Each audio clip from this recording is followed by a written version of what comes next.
Alright, digital marketing এর class 2। So আজকে digital marketing class 2 তে আমরা যেটা শিখতে যাচ্ছি সেটা হচ্ছে কন্টেন্ট। কন্টেন্ট মার্কেটিং এর কন্টেন্ট। এই কন্টেন্ট আমি গত ক্লাসে আমি বারবার বলছি যে কন্টেন্ট হচ্ছে খুব ইম্পর্টেন্ট একটা পার্ট। আপনি যদি ভালো কন্টেন্ট ক্রিয়েটর হন তাহলে আপনি মার্কেটের বস। বলছিলাম রেসপন্স করবেন। আচ্ছা জি ভাইয়া বলেছিলেন। আচ্ছা, সো এই কন্টেন্টটা তো আমরা 4 ভাগে ভাগ করছিলাম, তাই না? সেটা হচ্ছে ডকুমেন্টেশন, ভিডিওস, অডিওস, ইমেজেস। এখন ডকুমেন্টেশনের মধ্যে যেটাকে আমরা আর্টিকেল, আমাদের যেই ডিজিটাল মার্কেটিং এর পার্টের মধ্যে মেইনলি যেটা পড়ে সেটা হচ্ছে আর্টিকেলস। সো এই আর্টিকেলটাকে কিভাবে লিখতে হয় সেটাই করব। আর আমাদের অন্যান্য, এখন যদি প্রশ্ন আসে যে ভাই তাহলে অন্য ডকুমেন্টস এর অন্য পার্টগুলা কি হবে, ওইটা আমাদের ওটা ব্যবস্থা আছে। ওটা ডিজিটাল মার্কেটিং এর মধ্যে আমরা এই প্যাকেজের মধ্যে এটা রাখি না। ওইটার জন্য যেমন পাওয়ার পয়েন্ট, এক্সেল, এইগুলোর জন্য আলাদা কোর্স আছে। ওগুলা আমাদের আলাদা স্কিল ডেভেলপমেন্টের কোর্স। ওটা আপনারা জানেন, পারেন, ইউটিউবেও পাবেন। আর যদি আরো চান আমাদেরকে, আমরা ওইটা প্রোভাইড করতে পারবো, বাট নট নাও। সো এখন আমরা দেখবো আর্টিকেলসটা। আর্টিকেলটা কিভাবে করতে হয়। যদি সময় পাই আজকে ভিডিওটাও কভার করব, অডিওটাও কভার করব, যতটা পারা যায় আজকে মানে কভার করার চেষ্টা করব। যদি আপনারা নিতে পারেন আমি দিতে পারবো, সমস্যা নাই। So article. এখন আর্টিকেলটাকে আমরা যখন লিখি, একটা আর্টিকেল 3 ধরনের হয় সাধারণত। এটা কি ধরনের 3 ধরনের কিরকম হয়? একটা আর্টিকেল হইতে পারে আপনি যদি কোনো কিছু সেল করার জন্য লিখতেছেন, কোনো কিছু কাউকে ইনফর্ম করার জন্য বা অডিয়েন্সকে ইনফর্ম করার জন্য দিচ্ছেন, মানে যেগুলো ইনফরমেটিভ আর্টিকেল। আবার আপনি কোনো কিছু শেয়ার করার জন্য আর্টিকেল লিখতে পারেন, লাইক ব্লগ, আপনার পার্সোনাল ব্লগ, তাই না? আর সেল করার জন্য কোনগুলা লিখি আমরা? ওই লাইক বিভিন্ন প্রোডাক্ট রিভিউ দিই আমরা যেগুলা। হুম। এই 3 প্রকার আর্টিকেলের কথা বলার কারণটা কি? এই 3 প্রকার আর্টিকেল করার কারণ হচ্ছে আপনি যখন আর্টিকেল রাইটিং এর অর্ডার পাবেন অথবা আপনি আপনার নিজের জন্য আর্টিকেল লিখবেন, তখন কিন্তু এই জিনিসগুলো আপনাকে বিবেচনা করতে হবে যে আপনি কোন পারপজে আপনি আর্টিকেলটা লিখতেছেন। আচ্ছা, আমি আগে সরি বলি, আজকের প্রেজেন্টেশন একদম ফালতু হইছে। এটার মধ্যে কোনো কিছু রংচং নাই, আপনারা কেউ বোর হবেন না, ঠিক আছে? এটা নরমালি করা হয়েছে। সো এই এখন যখন কোনো কিছু এফিলিয়েশন করি অথবা কোনো প্রোডাক্ট রিভিউ করি, সেল করি, সেই আর্টিকেলটাকে কিন্তু আমাদের অন্য দৃষ্টিকোণ থেকে লিখতে হয়। আবার আমরা যখন কোনো ইনফরমেশন দেই, যে যেমন বিভিন্ন নিউজ সাইট বা কোনো ম্যাগাজিন সাইট, ইনফরমেটিভ যে সাইটগুলা, সেগুলো আর্টিকেল স্ট্রাকচার কিন্তু একটু ভিন্ন ধরনের হয়। আবার কোনো কিছু যখন আমরা কোনো ব্লগ, নিজেদের পার্সোনাল ব্লগ শেয়ার করি, তখন সেই আর্টিকেলটা কিন্তু আবার অন্যরকম হয়। তো এখন যত রকমই হোক আর্টিকেল, যত রকমই আর্টিকেল হোক, এই সবগুলার কিন্তু আপনার আছে, কিছু বেসিক স্ট্রাকচার আছে, যেটাকে আমাদেরকে ফলো করতে হয়। কি ব্যাপার, এখন এত আসতেছে কেন? এতক্ষণ কি করছে সবাই? 24 বাজে, এখন এন্ট্রি করার টাইম? 10টা বাজে টাইম দেওয়া। সরি। ভাইয়া কারেন্ট ছিল না। আচ্ছা, যাই হোক, যেটা বলতেছিলাম, আর্টিকেল না, এটা কেন সমস্যা হয়, আমি যখন, আমার একটু প্রবলেম আছে, সেটা যে আমি যখন একবার একটু সরে যাই আমার টপিক থেকে, তখন আমি অনেক কিছু যেটা বলার জন্য প্রিপেয়ার থাকি সেটা ভুলে যাই। সো এনিওয়েজ, সমস্যা নাই। সো আমাদের যখন এই আর্টিকেল যেই ফরম্যাটেরই হোক না কেন, এই আর্টিকেল গুলাকে আমরা যখন লিখতে যাই, তখন কিছু জিনিস আমাদের মাথায় রাখতে হয়। সেই জিনিসগুলা কি, আমরা সেগুলা নিয়ে একটু দেখবো। সেটা হচ্ছে 4টা স্টেপে আমরা আর্টিকেলটা লিখি, তাই না? আমরা তো নর্মালি এইসব পড়ছি, আমাদের পড়াশোনার মানে একাডেমিক লেসনেও আমরা দেখছি যে আমরা কিভাবে একটা রচনা লিখতে হয় বা একটা টপিক লিখতে হয়, যে শিখছি না আমরা। জি ঘুমন্ত ভাইয়া। লোকজন, জি, ঘুমন্ত লোকজনের মুখে কথা নাই কারোর মুখে। না ভাইয়া, সবাই মনোযোগ দিয়ে দেখছে হয়তো। আচ্ছা, যাই হোক, সো আমরা এই 4টা স্টেপটা কি কি? হেডলাইন্স বা title, introduction, body and conclusion বা সামারাইজেশন, তাই না? সো এই হেডলাইন গুলা, এই প্রত্যেকটা জিনিস, এটা তো একটা কমন স্ট্রাকচার। এটা আপনার প্রত্যেকটা, এটা শুধু আর্টিকেল না, আপনি যদি একটা ভিডিও তৈরি করতে যান, ব্লগ করেন, সেখানেও আপনার এই 4টা স্টেপ আপনার থাকবে। আপনি যদি একটা ধরেন ফটো ভিডিও বা একটা ভিডিও, কি বলে, অ্যানিমেশন তৈরি করেন বা যাই তৈরি করেন, আপনার যে কোনো কন্টেন্টে আপনার এই 4টা স্ট্রাকচার থাকে, 4টা পার্ট থাকবে এই একটা স্ট্রাকচারে, তাই না? এই হেডলাইনস, ইন্ট্রোডাকশন, বডি, কনক্লুশন। এখন আমরা দেখবো যে এই হেডলাইনস বা এগুলারে কিভাবে লিখলে আমরা আমাদের আর্টিকেলটা একটু সুন্দর হইতে পারে, সেটা বিষয়। আচ্ছা, সো হেডলাইন্স এতটা ইম্পর্টেন্ট আমাদের একটা আর্টিকেলের জন্য যে দেখা যায় যে একটা পরিসংখ্যানে দেখা গেছে যত ভিজিটর আসে একটা পোস্টে, এর মধ্যে মানে যত নর্মালি ভিজিটর আসে রিচ হয় যা, তো এগুলার মধ্যে 80% ভিজিটর হচ্ছে আপনার হেডলাইনটা দেখে সবার আগে। এটা তো স্বাভাবিক, আপনি যখন একটা জায়গায় যাবেন, একটা রাস্তা ক্রস করবেন, তখন আপনি কিন্তু সবার আগে ওই পাশের দোকানের সাইনবোর্ড গুলো দেখবেন, ভিতরটা কিন্তু দেখবেন না। তো আপনি যদি এখন চিন্তা করেন, আপনি একটা নতুন এরিয়ায় গেছেন, ওখানে আপনি খাবার হোটেল খুঁজতেছেন, খাবার জায়গা খুঁজতেছেন, এখন আপনার কিন্তু ওইটার ফ্রন্ট লুকটা দেখে কিন্তু আপনার পছন্দ হইতে হবে। আপনি যদি একটু রুচিশীল হন অথবা আপনি যদি একটু শুচিবায়ু টাইপের হন, তাহলে তাহলে কিন্তু আপনার যে কোনো জায়গায় আপনি খেতে যেতে পারবেন না, আপনাকে দেখে পছন্দ হইতে হবে। এবং আপনি এটা তো সম্ভব না যে প্রতিটা হোটেলে বা প্রতিটা রেস্টুরেন্টে ঢুকে ঢুকে গিয়ে দেখা যে হ্যাঁ, এটার সিটিং পজিশন কেমন, এটার খাবার কোয়ালিটি কেমন। সো আমরা ফার্স্টে কি দেখি, ওইটা যাওয়ার সময় ওই এলাকার আগে ওই রেস্টুরেন্ট গুলা বা ওই হোটেল গুলার সাইনবোর্ডটা বা ওইটার আউটলুকটা যেটা দেখতে একটু সুবিধা ভালো লাগে, আমরা সেটাতে ঢুকি, তাই না? সো এরকম দেখা গেছে যে 80% পিপল যারা পড়তে আসছে আগে হেডলাইনটা দেখছে, এবং এই 80%-এর মধ্যে 20% পোস্টে এন্টার করে, ঢুকে। আমি কি মেসেজটা ক্লিয়ার করতে পারছি আপনাদের কাছে? সো আমি আর্টিকেলটা এতটা মানে হেডলাইনটা এতটা ইম্পর্টেন্ট একটা আর্টিকেলের জন্য। আর্টিকেলটা যখন আমরা লিখবো, আর্টিকেলটা লেখার সময় আমাদের এটা মানে মাথায় রাখতে হবে, আর্টিকেলটা হইতে হবে একদম ক্লিয়ার, মানে যেটা দিয়ে আপনার একটা সম্পূর্ণ ভিতরের একটা পাওয়া যায়, মানে ধারণা পাওয়া যায়। ফর এন এক্সাম্পল যদি আমি দেই, তাহলে ধরেন আমরা একটা কি বললেন ইউটিউব মার্কেটিং নিয়ে আমরা করতেছি, একটা ব্লগ একটা আর্টিকেল লিখি। এখন ইউটিউব মার্কেটিং এর আর্টিকেলে ধরেন আপনি আপনার আর্টিকেল হেডলাইনের মধ্যে এটা থাকা প্রয়োজন যে এমন একটা কথা থাকা প্রয়োজন যেটাতে আপনার অডিয়েন্স বা রিডার বুঝতে পারবে যে এই আর্টিকেলে ইউটিউব মার্কেটিং এর বিষয়ে আলোচনা করা হয়েছে, তাই না? এই বিষয়টা থাকতে হবে। সো এটা আমরা স্টেপ বাই স্টেপ আমরা লাইভ প্রজেকশনও করব। সো আমি এটা জাস্ট বলতেছি ইসের মধ্যে। এখন এটাকে আরো অ্যাট্রাকটিভ এবং ক্লিয়ার করার জন্য আমাদের কি কি করা লাগে, কোন কোন টিপস করতে পারি। এখন টিপ ওয়ান এখানে দেখতে পাচ্ছেন একটা চার্ট দেওয়া আছে। এটা চার্টটা কি, এই যে এখানে 20টার মতো ফ্রেজ আছে। এই বিশ্বে একটা একটা ইসে দেখা গেছে, পরিসংখ্যানে দেখা গেছে, এই পরিসংখ্যানটা করছিল আপনার হচ্ছে নামটা ভুলে গেলাম, বাজমোস মনে হয়, বাজমোসো বা এই টাইপের একটা একটা সাইট, ওনারা হচ্ছে কন্টেন্ট অ্যানালাইজ করে। ওরা একটা পরিসংখ্যানে দেখছে 1 মিলিয়ন হেডলাইন্স, তারা এটাকে করছে, পোস্ট অ্যানালাইজ করছে, করে দেখছে যে এই ধরনের 20টা ফ্রেজ দিয়ে যেই হেডলাইন গুলা তৈরি হয়েছে, এগুলা সোশ্যাল মিডিয়ার প্রচুর শেয়ার হয়েছে, প্রচুর রিচ হয়েছে। হুম, যেমন এই যে এক্স রিজন হোয়াই দেখাইতেছে, এখানে এক্স এর জায়গায় আপনি একটা সংখ্যা বসায় দিবেন। আপনারা একটু এই যে ফ্রেজ গুলা একটু টুকে করে নেবেন, লিখে নেন, ঠিক আছে?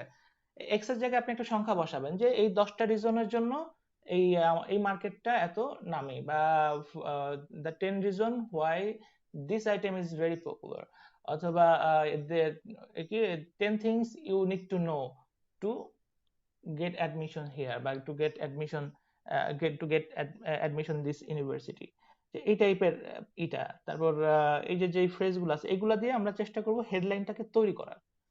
এই এই এগুলা একটু টুকে নেন, একটু নিয়েন, ঠিক আছে? আমি পরবর্তী স্লাইডে যাই। তারপর এই যে হেডলাইনটা আমরা স্টার্ট করলাম 20টা ফ্রেজ দিয়ে, তাই না?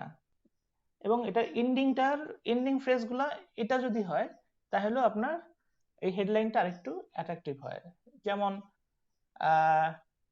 Top 10 richest country in the world লাস্টের ফ্রেজ, এগুলো কিন্তু আপনার আই ক্যাচিং মানে ফ্রেজ, যেগুলোতে আপনার একটা রিডারের হয়, মানে দৃষ্টি আকর্ষণ হয় ইসের প্রতি, মানে তারা যেটা চায়। এগুলো হচ্ছে, এটা হচ্ছে এই ইসের। তো আমরা এগুলো চেষ্টা করব। এখন কথা হচ্ছে, আপনারা বলতে পারেন যে ভাই আমরা তো সবগুলা হেডলাইন এই ফ্রেজ দিয়ে স্টার্ট বা এন্ডিং করতে পারবো না, সেক্ষেত্রে আমরা কি করব? হ্যাঁ, কথা ঠিক, আমরা সবগুলো এগুলা করতে পারবো না, সো এগুলো আমাদের আহ, সবগুলো করার দরকারও নাই, কারণ এটার আরো রাস্তা আছে। আমরা চেষ্টা করব এই ফ্রেজগুলোকে হেডলাইনে রাখার জন্য, ঠিক আছে? টিপস 2, সবসময় আমরা একটা কোশ্চেন বোধক বা একটা কুইজ টাইপের হেডলাইন তৈরি করার চেষ্টা করব। যেমন এখানে একটা এক্সাম্পল দিছে যে 50 জনে একজন এই প্রবলেমটা সলভ করতে পারে, তুমি কি পারবা? এই টাইপের। ফেসবুকে দেখেন না এক ধরনের পোস্ট আসে এঙ্গেজমেন্ট বাড়ানোর জন্য, চোখে পড়ে যে এখানের মধ্যে 6 নাম্বার বিড়ালটা কোথায় একটু দেখাও, যদি পারো দেখাও, বা এখানে 80% পিপল জিনিয়াস, কি বলে, 100 জনে একজন জিনিয়াস যে এই অঙ্কটা সলভ করতে পারে। আসে না এরকম পোস্ট ফেসবুকে? জি ভাইয়া আসে। তো এই টাইপের হেডলাইন, এটা হলো আপনার জি ভাইয়া। আর্টিকেলটাকে আরেকটু মানে এঙ্গেজ করতে পারবে ইসের সাথে, রিডারের সাথে। আমরা এগুলা কিন্তু একটু থিওরিক্যালে যাচ্ছি, আমরা কিন্তু টেকনিক্যাল এগুলো পরে যাচ্ছি, হ্যাঁ। টিপ 3, হেডলাইন্সে আমরা ব্র্যাকেটস ব্যবহার করব। ব্র্যাকেটস যেমন আপনাদেরকে উদাহরণ দেই। ইউটিউবে গেলে, আচ্ছা আমার তাহলে একটু এটা করতে হবে, মিনিট, আমার শেয়ারিং এর ফরম্যাটটা চেঞ্জ করতে হবে, এক সেকেন্ড।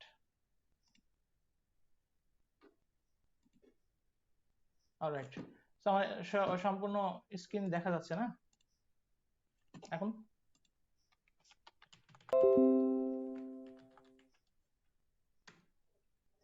আমার স্ক্রিন দেখতে পাচ্ছেন? জি দেখতে পাচ্ছি। অলরাইট, ভাইয়া। জি ভাইয়া। আচ্ছা, হেডলাইন্স উইথ ব্র্যাকেটস।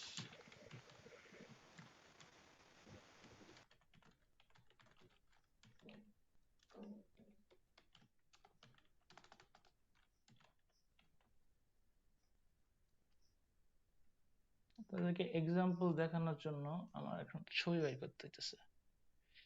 আরে গেল কই, এতে বাস্কেটবল চলে আসছে। আচ্ছা, আমি আপনাদেরকে লিখেই দেখাই, বেটার হয়।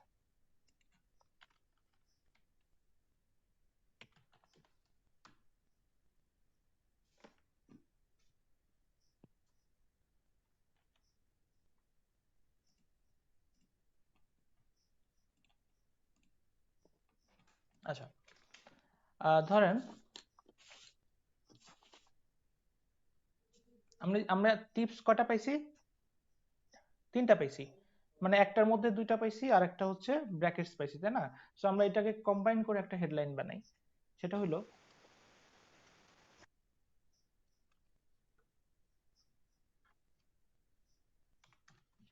10 most important fact of SEO।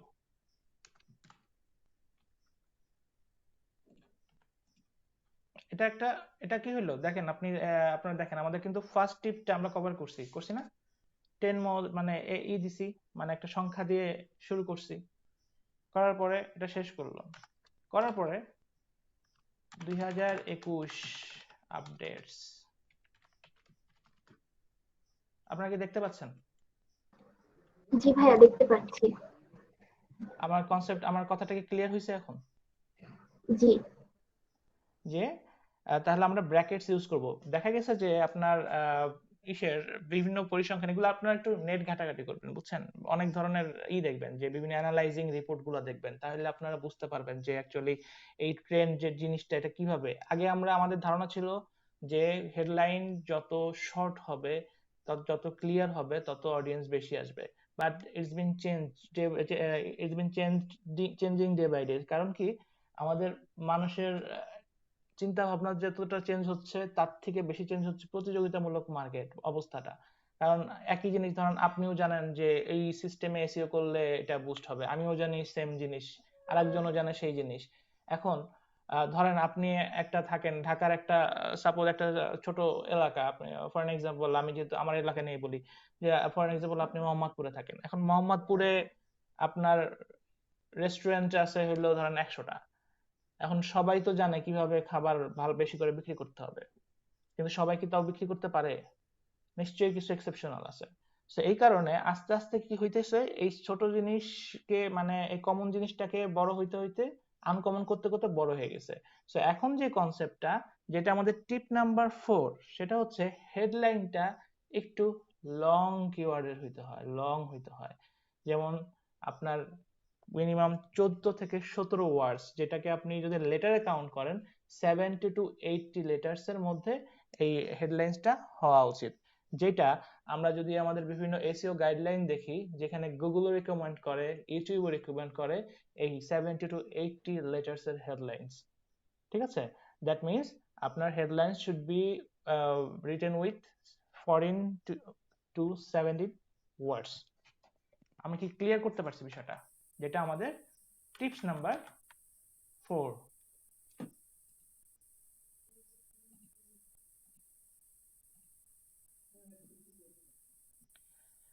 আচ্ছা, এখানে এই যে টিপ নাম্বার 4 এর কি বললো, 14 থেকে 17 ওয়ার্ডস। এখন এমন একটা দেখা গেছিল, এই বিষয়টা নিয়ে অনেকে আর্গুমেন্ট ছিল এবং এটা নিয়ে একটা 10টা প্রায় অ্যারাউন্ড 10 মিলিয়ন হেডলাইন নিয়ে একটা গবেষণা হয়েছিল, মানে অ্যানালাইসিস। এই অ্যানালাইসিসে দেখা গেছে যে আপনার মানে প্রায় 77% বেশি শেয়ার হয় সোশ্যাল মিডিয়াতে এই ধরনের বড় বড় হেডলাইন্স গুলা। বুঝাতে পারছি আপনাদেরকে এটার ইম্পর্টেন্স এটা। Hello, are you with me guys? জি ভাইয়া, বুঝতে পেরেছি। আচ্ছা, জি আচ্ছা ভাইয়া। আচ্ছা, আপনারা একটু নাড়াচাড়া দিয়ে বসন্ত ভাই। আমার মনে হচ্ছে আমি আপনাদেরকে বোর করে ফেলতেছি, কারণ আমি করতেছি না। না ভাইয়া, খুব মনোযোগ দিয়ে দেখতেছি তো, এই জন্য ও আচ্ছা আচ্ছা বারবার মিউট আনমিউট করা মানে আচ্ছা, ঝামেলা ঠিক হচ্ছে, আছে, এই জন্য। ওকে, সমস্যা নাই। অলরাইট, আমি তাহলে একটানা বলে যাই। আচ্ছা, আমরা যে এখানে আরেকটা কনফিউশন থেকে থাকে যে ব্র্যাকেটস এ অনেক জায়গায় অনেক ধরনের সাইটে আমরা যদি পোস্ট করতে যাই ব্র্যাকেটসটা অ্যালাউ করে না, কিন্তু সেই ক্ষেত্রে আমাদের মনে কোশ্চেন আসতে পারে যে ব্র্যাকেট যেহেতু অ্যালাউ করে না, তাহলে ব্র্যাকেটটা কেন ইম্পর্টেন্ট? ব্র্যাকেটসটা ইম্পর্টেন্ট। ব্র্যাকেটসটা হচ্ছে আপনার এসইও তে আপনি দেখবেন কিছু সার্চিং অপশন আছে, যেটাকে আমরা ফুটপ্রিন্ট সার্চ বলি। সেখানে কিন্তু অনেক ধরনের ব্র্যাকেটস ইউজ করা হয়। সো সার্চ ইঞ্জিনে ব্র্যাকেটস কিন্তু খুব ইম্পর্টেন্ট। এবং আমাদের খুব পপুলার এই আর্টিকেল অ্যানালাইজিং সেক্টরে, সেটা হচ্ছে আপনার আউটব্রেইন, একটা পপুলার ব্লগ সাইট যারা কন্টেন্ট অ্যানালাইজ করে। এরা একটা দেখছে যে অ্যানালাইসিসে দেখছে যে আপনার 30% বেশি, মানে এই ধরনের ব্র্যাকেটস ইউজ করা যেই ইগুলো আছে, হেডলাইন্স গুলো আছে, এগুলাতে সিটিআর মানে ক্লিক থ্রু রেট 30% বেশি বৃদ্ধি পায়। অন্যান্য যেগুলো থেকে 30% বেশি থাকে সিটিআর, ক্লিক থ্রু রেটটা। সো সেই জন্য এটা বেশি ইম্পর্টেন্ট। এখন আমাদের হেডলাইন তো শেষ, তাই না? হেডলাইনের কি কি শেষ হয়েছে? হেডলাইনের ব্র্যাকেটস এর ব্যাপারটা কি বললেন বুঝলাম না। এখানে হচ্ছে গিয়ে আরো কি সামনে কিছু বলবেন ব্র্যাকেটস নিয়ে? না না না, ব্র্যাকেটসের বিষয়টা কিভাবে ইউজ করতে হবে সেটা আমি ক্লিয়ার করতে পারছি। মানে কি কি ধরনের ব্র্যাকেটস, মানে আপনি তো বললেন যে অনেক ধরনের ব্র্যাকেটস, মানে কি বুঝলাম না না না এটা। না, আচ্ছা আমি আবারও বলি, এখানে একটু হয়ে গেছে। আমরা নর্মালি ব্র্যাকেটস ইউজ করব হচ্ছে হেডলাইনে। আমি বলতে চাচ্ছি যে অনেক সময় আমরা যখন হেডলাইনে ব্র্যাকেটস ইউজ করি, কিছু কিছু গেস্ট পোস্টিং সাইটে তারা ওই ব্র্যাকেটসটা অ্যালাউ করে না। ঠিক আছে? সো এই ধরনের জায়গায় প্রেক্ষাপটে আমাদের মনে হইতে পারে যে ব্র্যাকেটসটা কি আদৌ ইম্পর্টেন্ট কিনা। আমি সেই জন্য এটা বলছি যে ব্র্যাকেটসটা অ্যাকচুয়ালি এসইও ফ্রেন্ডলি, এসইও বা গুগল বা সার্চ ইঞ্জিনগুলা এটাকে অ্যাডভাইস করে ব্র্যাকেটস ইউজ করার জন্য। সো অনেক ইসের জন্য আমি সেটা বলতে চাচ্ছি। কিন্তু ঠিক কি ব্র্যাকেট? এটা হলো, আমি দেখাইছি তো, আমি ওয়ার্ডে এই যে দেখাইলাম তো, ফার্স্ট ব্র্যাকেট দিয়ে আপনি এটা জাস্ট করে দিবেন। আচ্ছা, জাস্ট আচ্ছা। এই যে এরকম। হুম। ঠিক আছে, বুঝতে পেরেছি। অলরাইট। সো এখন আমাদের হেডলাইন শেষ হলো, হেডলাইন আমরা সুন্দরভাবে কমপ্লিট করলাম। এখন আসি আমরা হেডলাইনের পরে ফার্স্ট স্টেপ। জি জি ভাই বলেন। হ্যালো ভাইয়া মানে আপনি বললেন যে অনেক সাইটে ভাইয়া আপনি বললেন যে অনেক সাইটে ব্র্যাকেটটা অ্যালাউ করে না। সো সেক্ষেত্রে যদি আমরা এটা সাবমিট করি, সেখানে কি ব্র্যাকেট ছাড়াই সাবমিট করব না ব্র্যাকেট দিয়ে সাবমিট করব? অ্যাকচুয়ালি মানে ব্র্যাকেটস, এরকম যদি সিচুয়েশন আমাদের আছে। হ্যাঁ ভালো কোশ্চেন করছেন। ব্র্যাকেটস এর অল্টারনেটিভ অনেক কিছু আছে, সেটা হলো ব্র্যাকেটস এ যদি আপনি ইউজ করতে পারতেছেন না, ধরেন কোথাও ব্র্যাকেটসটা অ্যালাউ করতেছে না, সেখানে আপনি এভাবে লিখতে পারেন,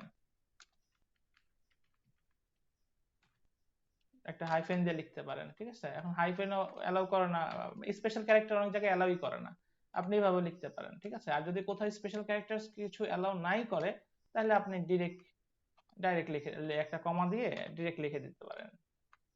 হুম, বা আপডেটেড 2021 আপডেটেড দিয়ে দিলেন। এখন যেখানে অ্যালাউ করতেছে না সেখানে তো কিছু করার নাই, তাই না? আর যেই সমস্ত আমরা গেস্ট পোস্টিং করব, এটা তো আমাদের পার্মানেন্ট সলিউশন না, এটা তো টেম্পোরারি সলিউশনের জন্য। গেস্ট পোস্টিং আমরা কেন করব? আমাদের আর্টিকেলটাকে বা আমাদের কন্টেন্টটাকে মার্কেটিং করার জন্য। সো যারা দিচ্ছে না তাদেরকে আমরা ওই ওই একটা জিনিস ম্যানেজ করার কোনো ব্যাপার হবে না, ঠিক আছে? জি ভাইয়া, বুঝতে পারছি।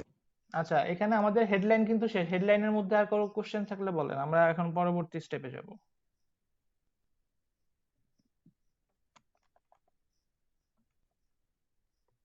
না ভাই, এখানে কোনো কোশ্চেন নাই। আচ্ছা, এবার আসি হচ্ছে ইন্ট্রোডাকশন। ইন্ট্রোডাকশনটা এমন ভাবে শুরু করা উচিত যেটা কাস্টমারকে খুব আকর্ষণ করবে, মানে এক কথায় বলে দিবে, বুঝাই দিবে যে তুমি এই কন্টেন্টের মধ্যে কি পাইতে চাইতেছো। যেমন আমরা বলি না যে এখন আপনারা দেখবেন অমক এবং তমকের ডিবেট বা অমক ও তমকের ঝগড়া, এই টাইপের আমরা উপস্থাপনা দেখি না? অথবা আমরা বিভিন্ন জায়গায় ইন্টারাকশন যখন মক দেয় যে এখন আপনাদের সামনে আসতেছে অমক ভাই, তো এই টাইপের একটা ইন্ট্রোডাকশন দিতে হবে যেটাকে মানে রিডারকে করবে, আকৃষ্ট করবে। এখন এটা আমরা কিভাবে করতে পারি?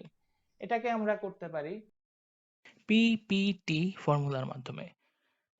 পিপিটি ফর্মুলাটা কি? পিপিটি ফর্মুলাটা হচ্ছে P for preview, P for proof and T for transition.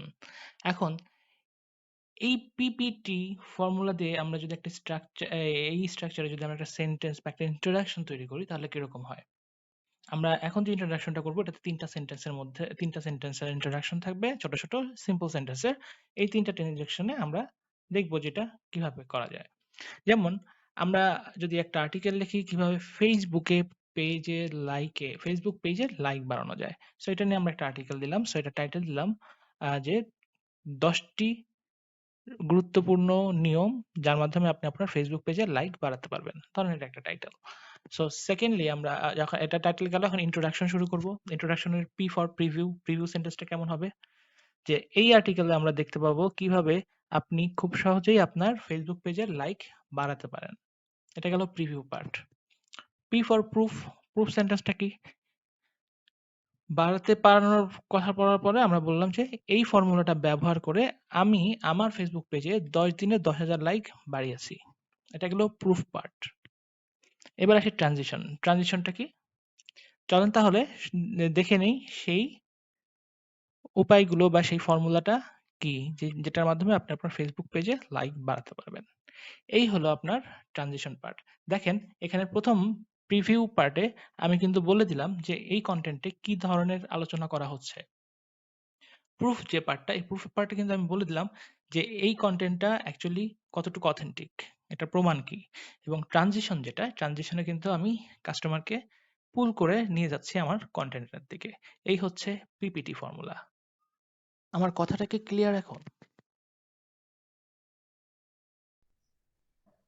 জি ভাইয়া, বুঝতে পেরেছি। আচ্ছা, জি ভাইয়া। তাহলে নেক্সট স্লাইডে যাব। জি ভাইয়া, আপনি নেক্সট স্লাইডে যান।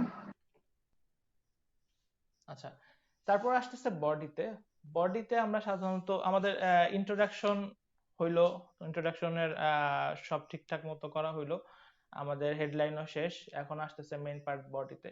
এখন বডিটাকে যদি আপনি করতে চান, ভালোভাবে সাজাতে চান, আমাদের বডি কিন্তু অনেক বড় হইতে পারে। এখন আমরা যেমন, এটা তো রচনা না যে 250 ওয়ার্ডের মধ্যে আমরা শেষ করে ফেলবো। আমাদের কিন্তু বিভিন্ন এসইও ফ্রেন্ডলি আর্টিকেল গুলো মিনিমাম রেকমেন্ডেড হচ্ছে 5 to 600 ওয়ার্ডস এর এটা লিখতে হয়। এখন এত বড় একটা আর্টিকেল আপনি যদি টানা লিখে দেন তাহলে তো রিডার বোর হয়ে যাবে, তাই না? এখন তাকে কি করতে হবে, তাকে মাঝে মাঝে একটু ঠেকাইতে হবে চা খাওয়ানোর জন্য। সেটা কিভাবে? সাব হেডিংস এর মাধ্যমে। এখন এই সাব হেডিংসটা আমরা কিভাবে ব্যবহার করব? এই সাব হেডিংসটা আমরা তখন ব্যবহার করব তখনই তখন যখন আমাদের প্যারাগ্রাফিং এর স্ট্রাকচারটা আমরা যখন যদি বুঝি তখন আমরা সাব হেডিংটা কিভাবে ব্যবহার করতে হবে সেটা বুঝতে পারবো। এখন আমি একটা উদাহরণ দিই আপনাদেরকে লিখে। আমরা একটা টেক্সট নেই নাকি, আমরা একটা স্যাম্পল টেক্সট নেই।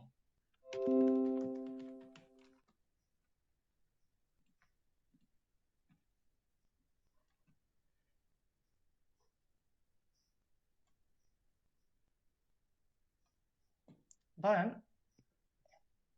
লরেন ইমসাম, এখানে একটা স্যাম্পল, এই যে টেক্সটটা দেখতেছেন না,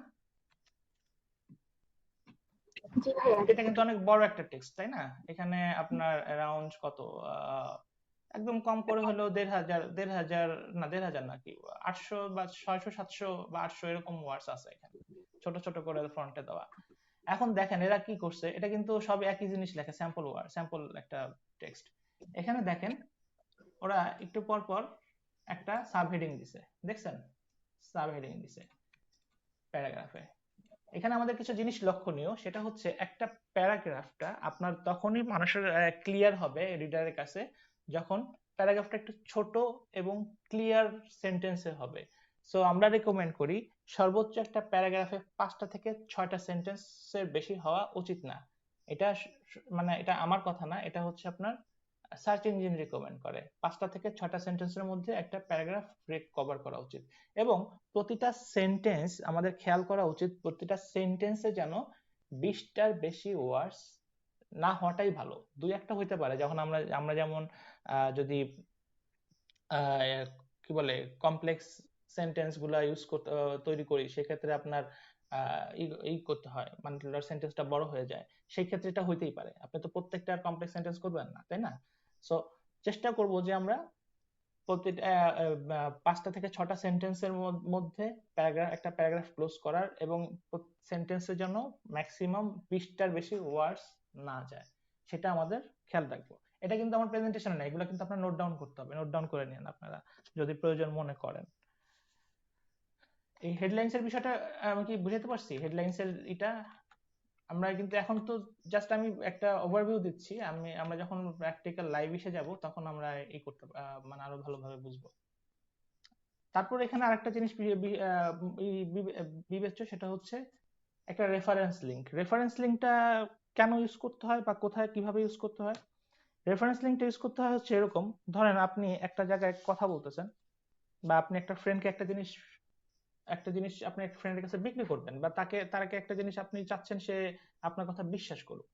তো সেক্ষেত্রে আপনি কি করবেন? সাক্ষী নেবেন না? সাক্ষী নিলে সে একটু বেশি বিশ্বাস করবে না? যেমন আপনি বললেন যে জানিস আমি কিছু না পড়ে এবার ফার্স্ট হয়েছি, পড়লে তো আরো কি করতাম তার নাই ঠিক। হ্যাঁ, আমরা বলি না অনেক সময় যে এই ফার্স্ট বা স্কুলের ক্লাসের ফার্স্ট ক্লাসে জিজ্ঞেস করে, দোস্ত কি পড়ছস? আরে কিচ্ছু পড়ি নেই, হ্যাঁ পরীক্ষায় কি করবো জানি না, কিন্তু দেখা যায় সে ফার্স্ট হয়েছে। সো তাহলে যদি আরেকটু আপনি পোক করেন, সে বলবে আরে আমি কিচ্ছু পড়ি না, তুই আম্মারে জিজ্ঞেস কর। এই যে আম্মার রেফারেন্সটা টানলো, এটা হচ্ছে রেফারেন্স লিঙ্কই করা। সো আমরা প্যারাগ্রাফ যখন লিখবো বা একটা বডি যখন লিখবো তখন আমরা বিভিন্ন রেফারেন্স লিঙ্ক দিব। যেমন এখন আমরা যদি ধরেন অ্যাপল নিয়ে একটা রিভিউ দিই, এখন অ্যাপল নিয়ে রিভিউ দিলাম, অ্যাপলেরটা কতবার টানছি, আপনি ধরেন মাইক্রোসফট নিয়ে একটা রিভিউ দিলেন, মাইক্রোসফটের লেটেস্ট আপডেটেড একটা সফটওয়্যার নিয়ে আপনি একটা রিভিউ দিচ্ছেন। এখন এই রিভিউটা যদি রিডার, আপনাকে তো চিনে না, রিডার কেন বিশ্বাস করবে আপনার কথা যে এই সফটওয়্যারটা এই কাজের? সেজন্য আমরা বডিতে কি করব, একটা আউটবাউন্ড লিঙ্ক বা আউটবাউন্ড রেফারেন্স লিঙ্ক দিয়ে দিব, যে এই বিষয়ে আরো বিস্তারিত বা তথ্য এই লিঙ্কটাতে আছে বা অমুক ওয়েবসাইটটাতে আছে, অথবা আমার যে তথ্যগুলো আমি দিচ্ছি এখানে সেটার আমি সোর্স হচ্ছে অমুক সাইটটা। আমি কি কথাটা বুঝাতে পারছি?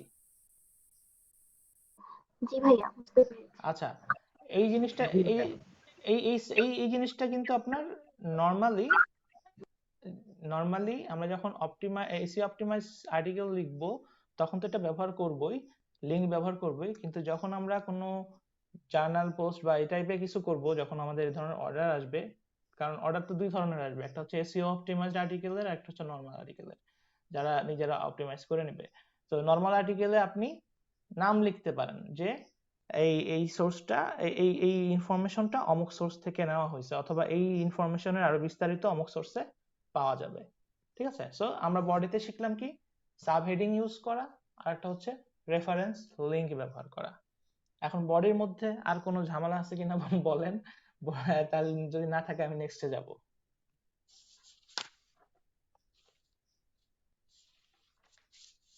ভাইয়া লিঙ্কটা কি মানে একটা পেয়ারা যখন লিখবো সেই পেয়ারার শেষে কি লিঙ্কটা প্রোভাইড করতে হবে, না একবারে আর্টিকেলের শেষে? এটা পুরা মানে বডি পার্টটাতে আবারও বলি, বডি পার্টটাতে আপনি সর্বোচ্চ একটা থেকে দুইটা রেফারেন্স লিংক ইউজ করবেন, এর বেশি না, এটা যেখানেই হোক। তবে আপনি শুরুতেই তো আর রেফারেন্স দিবেন না যে ওই ইসের মতো, চোর ধরার আগে আল্লাহর কসম আমি এটা করি নাই, তাহলে তো আপনারা বিশ্বাস করবে না কেউ, তাই না? আপনি একটু কথা ব্রিফ লিখবেন, লেখার পরে তারপর আপনি একটা রেফারেন্স দিবেন। এটা হলো ডিপেন্ড করবে, সিচুয়েশনের উপর ডিপেন্ড করবে, আপনি যখন লিখবেন তখন আপনি এটা বুঝতে পারবেন। ঠিক আছে, তা আজকে তো হোমওয়ার্ক দিব, আপনাদেরকে হোমওয়ার্ক দিব, আপনারা তখন বুঝতে পারবেন এই জিনিসটা কেমনে কি হইতেছে, আরো জিনিস টেকনিক্যাল যখন দেখো তখন। ক্লিয়ার? আর কিছু এটাতে? না ভাইয়া, বুঝতে পেরেছি। ওকে অলরাইট, ভাইয়া, তাহলে লাস্ট শুরু করেন। Last part, conclusion. কনক্লুশনে কি কিছু নাই? গেল কই? এই যে তাড়াহুড়া করে কনক্লুশন স্লাইডে কিছু দেখিই নেই। আচ্ছা, আমাদের আচ্ছা ব্যাপারটা ভাইয়া, কি? হ্যাঁ বলেন। আমরা কি কন্টেন্ট রাইটিং এ বডিতে ইমেজ অ্যাড করতে পারি? সেটা তো আপনার যখন আপনি পোস্ট করবেন তখন ইমেজ তো অ্যাড করতে পারেনি, কারণ ইমেজ ছাড়া আপনার কন্টেন্ট তো অপটিমাইজ হবে না। আচ্ছা। হ্যাঁ, আমরা যখন এসি অপটিমাইজ কন্টেন্ট লিখবো, আর্টিকেল লিখবো, মানে পোস্ট করার জন্য, কেউ যদি আপনাকে ধরেন অর্ডার করলো যে আমার অমুক সাইটের অ্যাক্সেস দিয়ে দিলেন উনি, ওনার সাইটের, হুম এখানে আপনি একদম অপটিমাইজ করে পোস্ট করে দেন, সেক্ষেত্রে হুম আপনার হুম। তো একটা থাম্বনেইল বা বডি ইমেজ, এটা তো একটা মাস্ট থাকতেই হবে।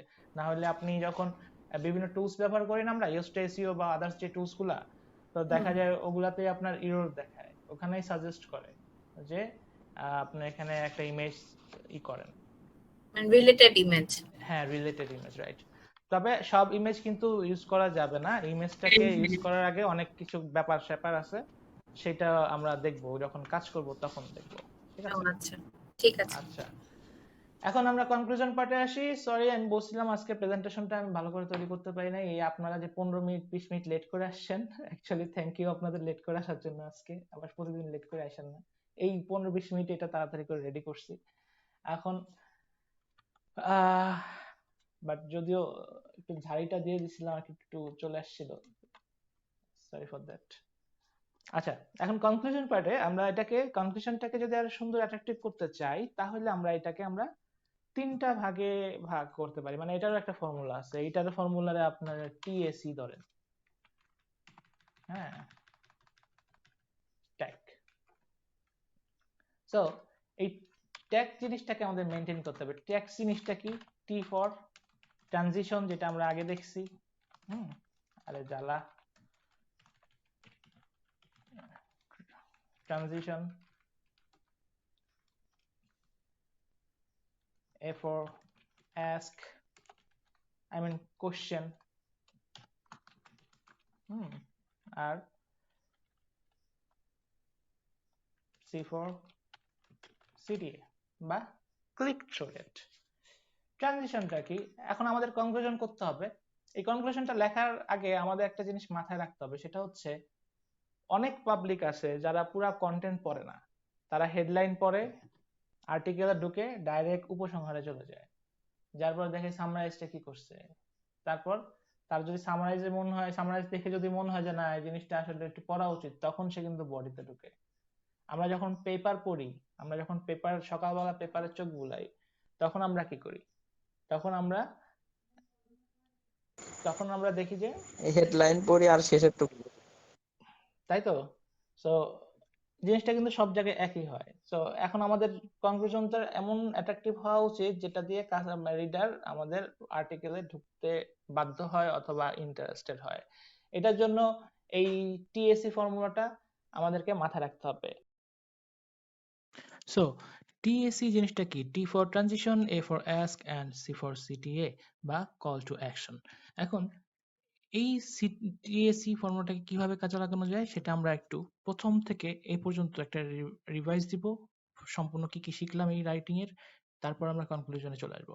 যেমন এট ফার্স্ট আমরা ইন্ট্রোডাকশনে শিখাচ্ছি পিপিটি।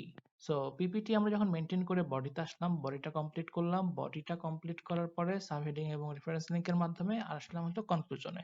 সো কনক্লুশনে বা সামারাইজেশনে যখন আসবো তখন আমাদের খেয়াল রাখতে হবে যারা যে ধরনের ভিজিটরসরা শুধুমাত্র হেডলাইন পড়ে এবং কনক্লুশন পড়ে একটা আইডিয়া নিতে চায়, তাদেরকে যেন আমরা সম্পূর্ণ বডি পড়তে বাধ্য করতে পারি। সেটার জন্য টিএসি ফর্মুলাটা আমরা ব্যবহার করব। সো ট্রানজিশন সেন্টেন্স দিয়ে কনক্লুশনটা শুরু করতে হবে। ট্রানজিশন সেন্টেন্সটা কেমন? যেমন আমরা কনক্লুশনের প্রথম সেন্টেন্সটা এভাবে লিখতে পারি যে এই আর্টিকেলে এতক্ষণ আমরা দেখলাম কিভাবে আমরা আমাদের ফেসবুক পেজে লাইক বাড়াতে পারি। এটা গেল ট্রানজিশন সেন্টেন্স। অর্থাৎ এই সেন্টেন্সটা যখন পড়বে পাঠক বা রিডার বা ভিজিটর, তখন সে ভাববে যে বুঝতে পারবে যে কন্টেন্টের মধ্যে কি নিয়ে আলোচনা করা হয়েছে। সো এই বিষয়টা নিয়ে যদি সে ইন্টারেস্টেড থাকে সে কিন্তু কন্টেন্টটা পড়া শুরু করবে। Second option A for ask. So ask মানে কি? একটা কোশ্চেন থ্রো করা।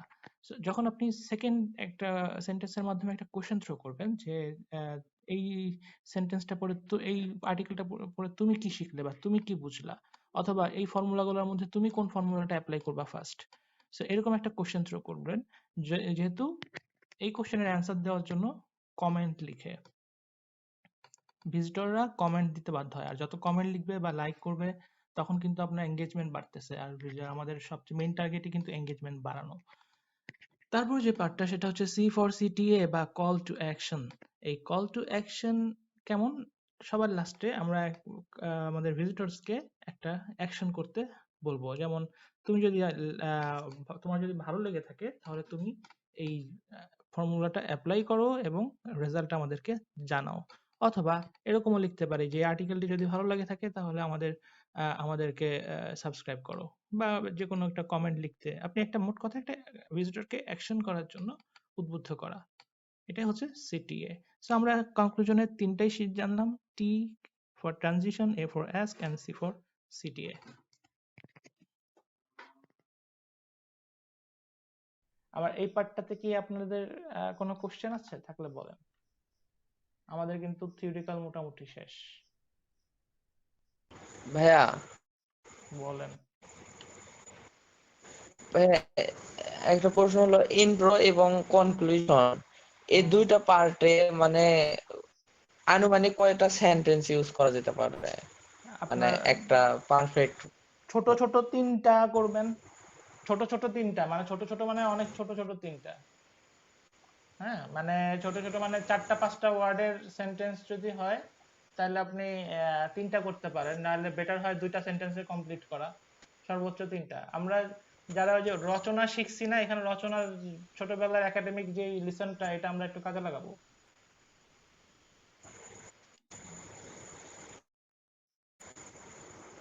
জি হ্যাঁ, বুঝতে পারছি। আচ্ছা, এখানে আর কোনো কোশ্চেন আছে?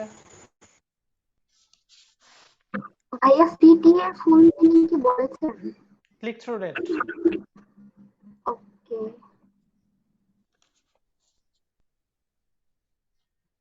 এই সিটি আপনারা আরো অনেক জায়গায় পাবেন। আপনারা সোশ্যাল মিডিয়া মার্কেটিং এ পাবেন, বিশেষ করে ইউটিউবে পাবেন। ইউটিউবে তো সিটি এর প্রচুর পরিমাণে একটা প্রয়োজনীয়তা, মানে এটা দেখে আপনার চ্যানেলের অবস্থা আপনার করতে হবে। চ্যানেল কি বুস্ট কেমনে কি করবেন সেটা আপনি বুঝতে পারবেন সিটি এর রেট দেখা।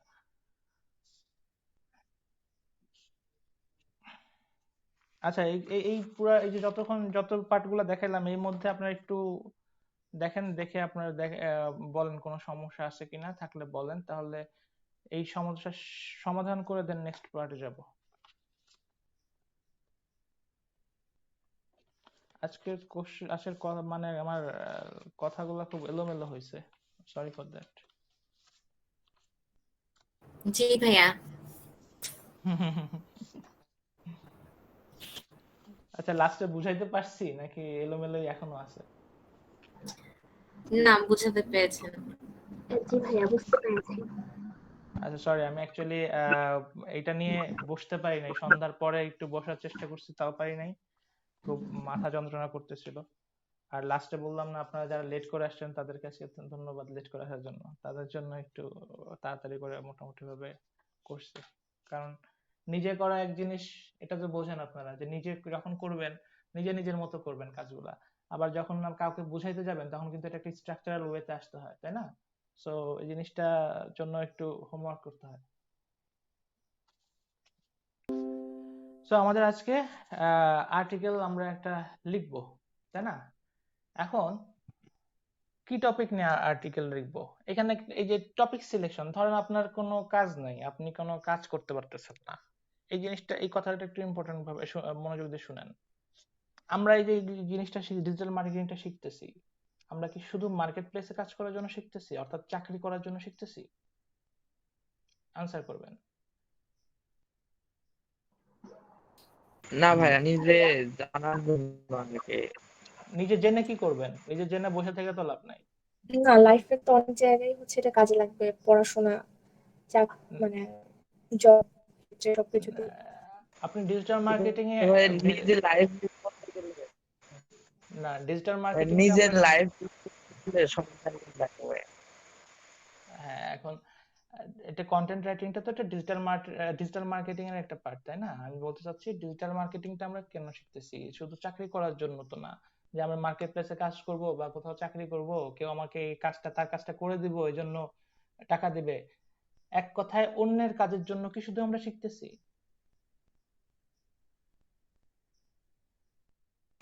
না দেখেন, না, ভাইয়া, নিজের আমাদের কাজের জন্য। নিজের নিজের কিন্তু কাজে করা যায়। এখন আমরা আমাদের আমার আমার হিসেবে আপনি ডিজিটাল মার্কেটিং শিখে বা এই যে কন্টেন্ট রাইটিং শিখতেছে, এটা থেকে আপনি বাইরে মানুষের জন্য কাজ করে যতটুকু না বেনিফিটেড হবেন, নিজের জন্য কাজ করে তার থেকে বেশি বেনিফিটেড হবেন।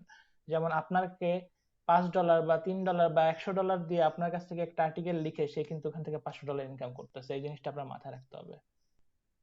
কারণ আপনি মনে করতেছেন হ্যাঁ আমি এখন লিখলাম, আমি এখন টাকা পাচ্ছি, কিন্তু সে কিন্তু তার কিন্তু টার্গেট আলাদা, সে আপনাকে এখন টাকা ঠিকই নগদ দিচ্ছে, আপনি নগদ ইনকাম করতেছেন, but you are going to loss your profit. আমরা ব্যবসায় পড়ছি না, প্রফিট লসের কথা পড়ছি না আমরা ব্যবসা বাণিজ্য ইসে? সো জি ভাই। আপনি কিন্তু আপনি কিন্তু আপনার প্রফিট লস করতেছেন, প্রফিট লস কিন্তু ওই 1-2টা করে অনেক বড় হয়ে যায়। আপনি ইনস্ট্যান্ট $100 ইনকাম করতেছেন, কিন্তু সে আপনার আর্টিকেলটা নিয়ে সে $500 ইনকাম করার ব্যবস্থা করতেছে।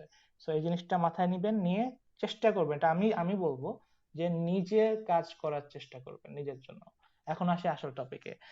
আমরা যখন আর্টিকেল লিখি, ধরেন একটা বায়ার যদি আমাদেরকে একটা টপিক দিয়ে দেয় যে এই টপিকের মধ্যে তুমি আর্টিকেল লিখো, তাহলে তো আমরা টপিক পেয়েই গেলাম, তাই না? সে আমাদেরকে একটা কিওয়ার্ড দিয়ে দিল, ফোকাস কিওয়ার্ড দিয়ে দিল, ওই ফোকাস কিওয়ার্ডের উপর বেস করে আমরা কিওয়ার্ড এই করে দিলাম, আহ বলে দিলাম। এখন যদি এরকম না হয়, আমরা নিজের জন্য আর্টিকেল লিখবো কিন্তু খুঁজে পাচ্ছি না টপিক কি, তখন আমরা কি করব? টপিক কিভাবে খুঁজবো? কেউ একটু আইডিয়া দেন তো আমাকে।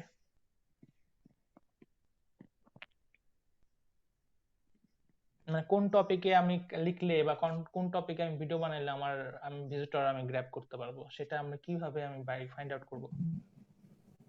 দেখবো যে সব থেকে বেশি কোন টপিকে সার্চ করা হয় বা কোনটা সব থেকে ট্রেন্ডিং আছে এরকম। মানে সোর্স কি, আমাকে সোর্স বলেন, যে আমি এখান থেকে বিশ্বস্ত সোর্স যেটা থেকে আমি বিলিভ করতে পারবো, কনফিডেন্স পাবো যে হ্যাঁ আমি এই সাবজেক্টে যদি লেখা বা কাজ করি তাহলে আমার কিছু বেনিফিট হইতে পারে।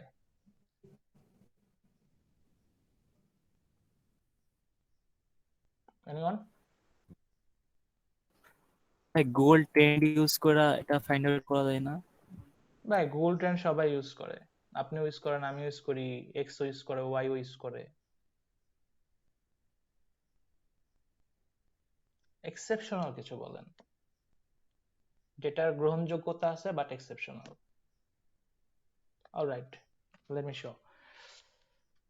আমাদের অনেক সাইট আছে খুব পপুলার, যেখানে অনেক ধরনের ইবুকস বিক্রি হয়, হয় না? যেমন ইউডেমি হইতে পারে, সেটা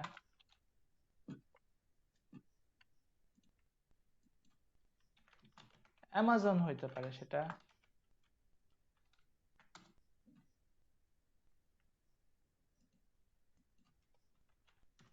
নিউ ইয়র্ক টাইমস হতে পারে। নিউ ইয়র্ক টাইমসে কিন্তু অপশন আছে একটা, আপনার এনওয়াই টাইমসে দেখছেন কিনা আমি জানি না, এনওয়াই টাইমসে কিন্তু বইও বিক্রি হয়। আচ্ছা, যেমন অ্যামাজনে আমরা একটা বিষয় নিয়ে দেখতে পারি, এখানে অনেকগুলো টপিক আছে, অনেক আছে। এখন ধরেন আপনি একটা বুকস করলেন, বুকস নিয়ে আমরা দেখি বুকস কি কি আছে, এই বুকস বা এখানে দেখেন অনেকগুলো বুকস আছে না, ই বুকস টাইপের। সো এই টপিক গুলার জন্য কিন্তু কাস্টমার পে করতেছে, আপনার মাথায় রাখতে হবে যে এই টপিক গুলো এতটা ইম্পর্টেন্ট যে কাস্টমার পে করে এই টপিক গুলা কিনতেছে। সো এগুলো কিন্তু আপনার জন্য একটা ভালো টপিক হইতে পারে। যেমন এই যে বইটা দেখেন, অফিসিয়াল স্যাট স্টাডি গাইড, এটার 10,000 প্রায় 11,000 রিভিউ আছে, তার মানে অলরেডি 11,000-এর বেশি লোকজন এটাতে কিনছে, আমাদের রিভিউ দিচ্ছে হয়তো এই প্রায় 11,000 লোকজন। আপনি দেখেন দ্য 48 লজ অফ পাওয়ার, এখানে কি প্রায় 26,500 লোকজনের বেশি এই বইটা কিনছে।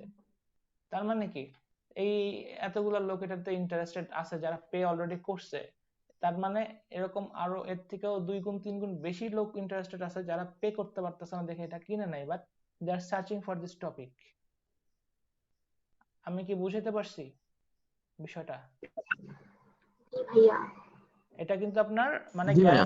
গ্যারান্টেড কিছু টপিকস, যে এই টপিকগুলোতে আমরা যদি কোনো কন্টেন্ট তৈরি করি বা লেখালেখি করি বা ভিডিওগ্রাফি করি তাহলে কিন্তু এগুলাতেই করা যায়। এখন কথা হলো আপনি বলবেন যে ভাইয়া এগুলা তো সেই হাই ভোল্টেজ টপিক, আমি তো লতে পড়ি নাই, আমি তো স্ট্যাটিস্টিক্সে পড়ি নাই, আমি কেমনে এগুলা নিয়ে লিখবো, আমি কিভাবে এগুলা নিয়ে লিখবো? হ্যাঁ, এটারও সলিউশন আছে, সেটাও বলতেছি। আচ্ছা, তারপর এখানে দেখেন, এখানে আপনার টেক রিলেটেড যে টপিক আছে, আপনি মোটামুটি টেক রিলেটেড ভালো, আপনি এখন এখানে দেখেন যে টেক রিলেটেড কোন সাবজেক্টটা নিয়ে আপনি ভালো কাজ করলে আপনারই হবে। যেমন পাইথনের উপরে এইটা দেখেন, পাইথনের উপরে এই জিনিসটা, এই কোর্সটা সেল হয়েছে হচ্ছে আপনার রিভিউ আছে 1,47,000-এর বেশি, তার মানে এটা সেল হয়েছে আরো বেশি, তাই না? তাহলে এখন আপনি এই পাইথনের উপরে একটা কন্টেন্ট আপনি লিখতে পারেন, পাইথনের উপরে কন্টেন্ট লিখে ছাড়তে পারেন। তারপর পাইথনের বুট ক্যাম্প, এই যে জিনিসগুলা দেখেন, এই যে এখান থেকে আমরা কি করতে পারি, একটা ক্লিয়ার আইডিয়া পেতে পারি যে মার্কেটিং রিলেটেডে যদি আমি যাই, মার্কেটিং রিলেটেডে যদি যে দেখি মার্কেটিং এর যে বইগুলো আছে এগুলো কিন্তু আমাকে কন্টেন্ট দিচ্ছে, যে আমাকে কন্টেন্ট আইডিয়া দিচ্ছে। এই যে ডিজিটাল মার্কেটিং কোর্সের জন্য এখান থেকে পে করছে তারা 1,35,000-এর চেয়েও বেশি লোক এখান থেকে পে করছে, পে করে এই কোর্সটা তারা দেখছে। আপনার কাছ থেকে আপনি যদি কন্টেন্টটা তৈরি করতে পারেন তাহলে তাকে পে করতে হচ্ছে না, আপনি একটা আর্টিকেল লিখলেন বা আপনি একটা ব্লগ বানাইলেন, তাহলে কিন্তু তারা এই কন্টেন্টের উপর কি করতেছে, ইন্টারেস্টেড পারসন যারা টাকা দিয়ে দেখতে পারতেছে না, দেখে নাই, তারা কিন্তু আপনার এখানে এঙ্গেজ হওয়ার সুযোগ পাবে। সো এখানে এইভাবে কিন্তু আমরা টপিক গুলা খুঁজে খুঁজে বের করতে পারি বিভিন্ন সোর্স থেকে, যে কোথায় টপিক নিয়ে করা হয়।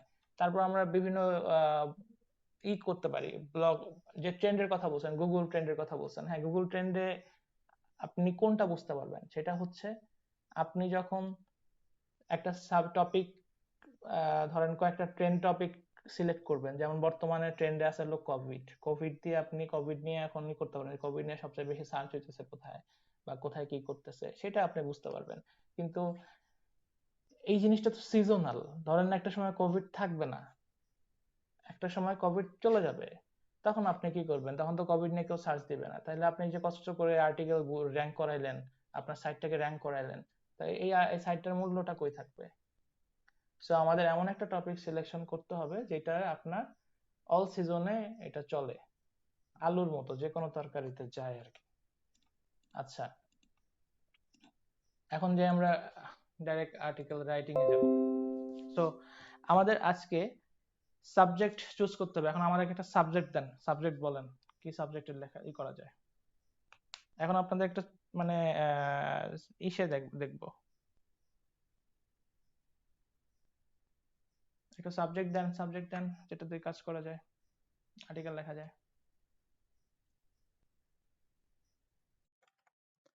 এখন আমরা মেসোথেলিওমা ক্যান্সার নিয়ে একটা আর্টিকেল লিখবো, আর্টিকেলটা লিখে এটাকে সাজাবো।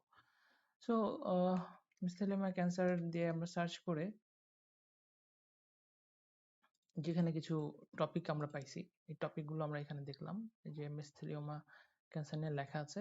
সো আমরা এখান থেকে কিছু আর্টিকেল বা টেক্সট কপি করব, কপি করে এটাকে রিরাইট করব, রিরাইট করে এটাকে আমরা প্লাগরিজমে চেক করব, যে প্লাগরিজম না, গ্রামারলিতে চেক করব যে গ্রামাটিক্যাল সব ঠিক আছে কিনা। কারণ গ্রামাটিক্যাল কেন চেক করতে হবে, কারণ আমরা যখন রিরাইট করব কোনো আর্টিকেল, তখন এই আর্টিকেলের মধ্যে কিছু রোবোটিক রিরাইটিং হবে, যেগুলো আমাদের বোঝা যাবে যেটা আমরা ম্যানুয়ালি করি নাই।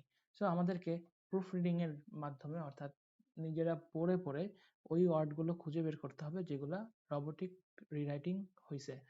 সো ওই যেগুলো ওরকম রোবোটিক রিরাইটিং হয়েছে সেগুলাকে আমরা আবার ম্যানুয়ালি ঠিক করে দিতে হবে আমাদেরকে। ফর এন এক্সাম্পল, আপনি যদি ওয়ার্ল্ড কাপ নিয়ে একটা কন্টেন্ট লিখেন, বা একটা ওয়ার্ল্ড কাপের একটা কন্টেন্ট আর্টিকেলকে আপনি রিরাইট করেন, তখন এই ওয়ার্ল্ড কাপ কথাটা আসবে হচ্ছে আর্থ কাপ বা globe cup, globe globe cup হিসেবে। কিন্তু আমরা তো জানি ওয়ার্ল্ড কাপ একটা ইভেন্টের নাম, কিন্তু গ্লোব কাপ বা আর্থ কাপ তো কোনো ইভেন্ট নাই। সো একজন বায়ার বা কিন্তু সহজে বুঝে যাবে জিনিসটা আপনি টুলসে করছেন, আপনি নিজে থেকে করেন নাই, এবং এটা রিডাররাও বুঝে যাবে। সো সেক্ষেত্রে আমরা যে কি করব, ওইটাকে ম্যানুয়ালি আমাদের চেঞ্জ করে দিতে হবে।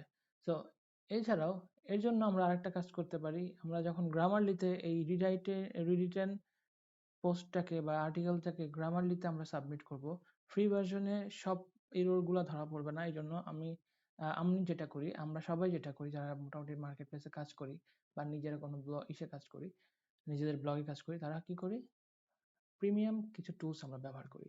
তো এখানে আমরা গ্রামারলির প্রিমিয়াম টুলস ব্যবহার করব। তো দেখি গ্রামারলির প্রিমিয়াম টুলস এখানে কি অবস্থা আছে কিনা।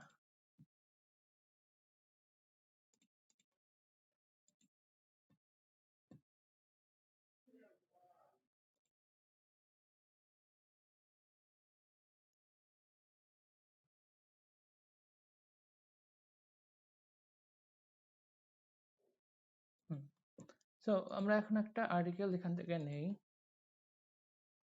ধরেন আমরা এখান থেকে এতটুকু নিচ্ছি, এতটুকু নিলাম,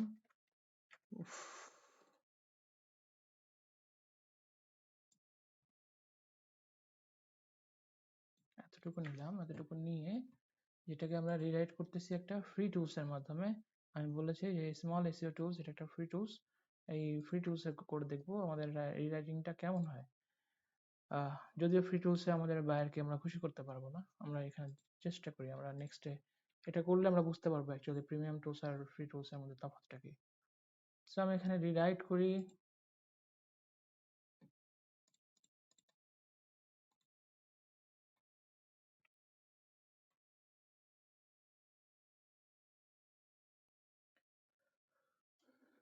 রিরাইটিং হচ্ছে।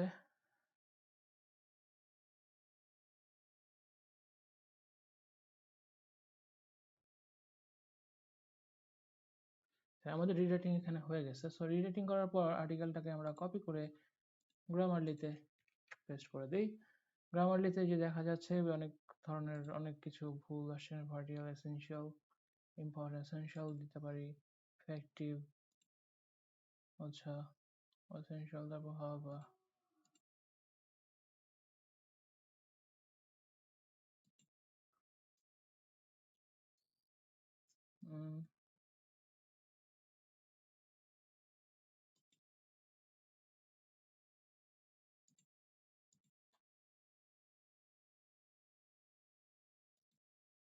সেন্টেন্স গুলো রিফ্রেজিং হচ্ছে, এই যে এই এত এইগুলো কিন্তু আমরা ইস্যু দেখতে পারবো না।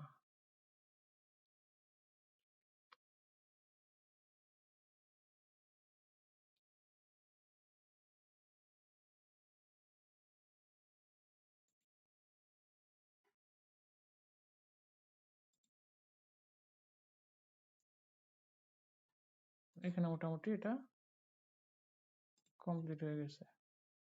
সো এখন আর কোনো মোটামুটি যেমন কোনো এরর এখানে নাই। সো এটাকে এখন আমাদের কপি করে কপি স্কেপে নিয়ে আমরা পেস্ট করে দিই। কপি স্কেপে পেস্ট করে যে প্রিমিয়াম সার্চ, এই প্রিমিয়াম সার্চ করতে গেলে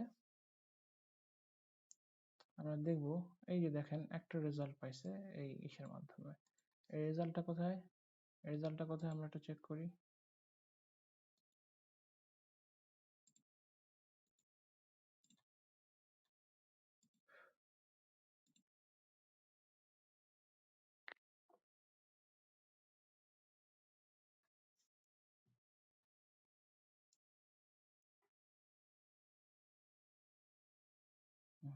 তো এই যে আমরা যেখান থেকে কপি করছি সেখানেই কিন্তু পাইছি, তার মানে রিরাইটিংটা ভালো হয় নাই।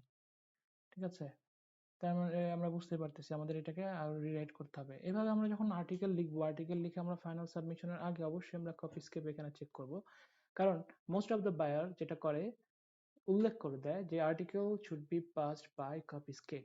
সো এখানে আমরা কপি স্কেপের এই প্রিমিয়াম টুলসটা ছাড়া আমাদের ওটা হবে না,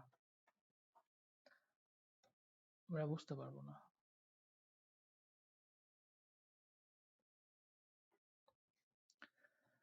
সো আমরা বুঝতে পারলাম। ধরেন আমাদের এখানে সবকিছু করা কমপ্লিট হওয়ার পর আমরা এখন এটাকে একটা এসে যাই।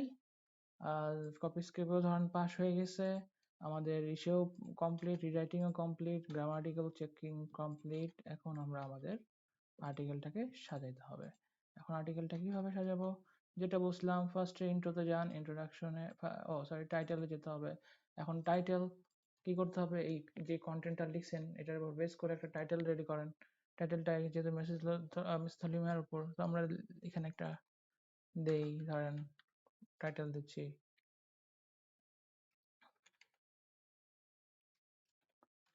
most common fact of most common কি দেব symptom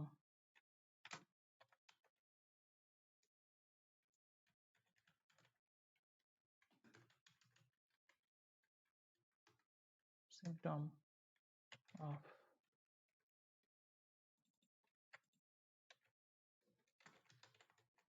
cancer। ধরুন ফর এক্সাম্পল এটা একটা টাইটেল হলো, ঠিক আছে।